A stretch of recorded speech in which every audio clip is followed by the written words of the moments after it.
Dear participants of the Faculty Development Program and students, I am Dr. Rashi Gupta, Managing Director of Vision Mechatronics. We are lithium battery manufacturers and make the world's smartest lithium battery. The whole week has been very technically enriching for all of you, and today I have a few points on the lighter note.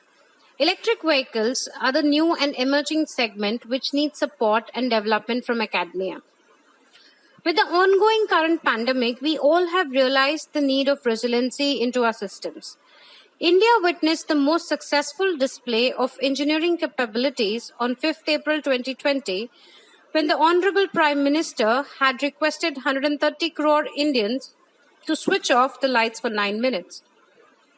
The engineers of the nation showcased that we have brilliant minds at work to deal with the challenging conditions like these and put to rest the winds of doubt and uncertainty.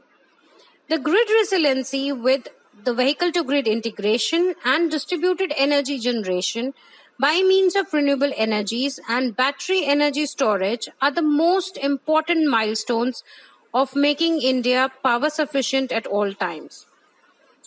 We are now moving towards Atmanirbhar Bharat, and that would be incomplete without the pillar of academia. Academia plays a very important role in the building blocks of the workforce that the industry needs. To build a strong foundation, the faculty needs to maintain the pace with the industry. The industry-academia collaboration can lead us to build a very strong base for Made in India. While the world is renovating and the mankind is innovating, the Mother Earth has healed a bit. And now it is our responsibility to ensure that we accelerate this process by adopting more greener technologies like electric vehicles, renewable energies with rooftop solar, energy storage, solar wind hybrid systems are just a few to make clean and green environment for our future generations. The faculties play an important role from aspects of mentoring, knowledge dissemination and incubation of young entrepreneurs. Under the Make in India initiative, we need a wide pool of young talent to cater to the new energy transformation of this decade. We have burning need in the field of renewable energies and electric vehicles. We have to develop a new engineering talent for motors, batteries, battery management systems, IoT, powertrains, diagnostics, software analytics, blockchain, artificial intelligence, vehicle to grid, energy management are just to name a few. Another area which needs the attention is from the behavioral aspect. Most often, we at the industry have noticed that the new generation is looking only for desk jobs like design, planning, etc. And they do not consent on the field jobs and technical sales profiles. Now, if everyone is just going to design, then the question is who will manufacture and who will sell it?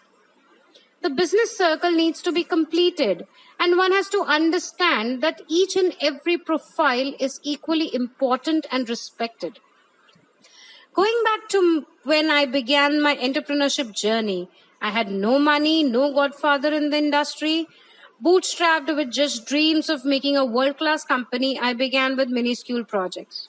The path was very thorny, full of challenges at every step, and with very little support for women entrepreneurs in this male-dominated business world. The only mantra that I followed was staying focused to my core and grabbing every opportunity that came my way.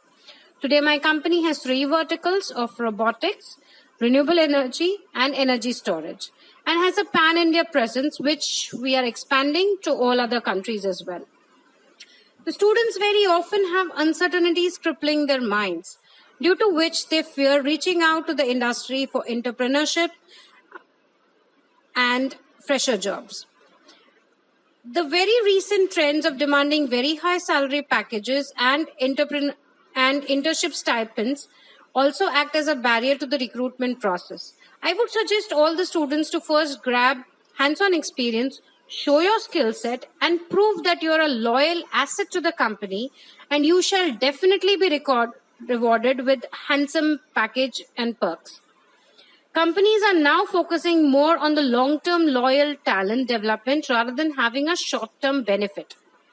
The past is evidence of the industry academia gap, and now it is time that we bring about this change. So I would request all you esteemed faculties to please collaborate with the industry, make new and better courses for the electric vehicles and battery technologies, and create an unprecedented pool of talent which caters not just to India but the globe. From the electric vehicle segment, we'll see the rising curve from the year 2021 and then will continue to rise with a faster adoption of the newer technologies. So the time is perfect to march towards in this direction so that India can showcase more robust indigenous technologies, and the credit will be attributed to the faculties who have laid this foundation stone. I also have a message for the young girls. You are equally talented. Just polish your skills, stay focused on your dreams, take the challenges head on, and you will be unstoppable. There is no one like you out there. You're unique and you're beauty with brains. The industry is waiting for all the young creative minds to be at the core of this energy transformation of the decade. It is only the faculties who can be at the forefront of the mission Atmanirbhar Bharat and create a future for India to be a global leader. Last but not the least, I would like to appreciate the organizing team of JIT for taking an initiative of program on e-vehicles for students and academicians. I'm thankful to the management of JIT for giving me an opportunity to share my views with the participants. I wish them all the very best for the future. Thank you.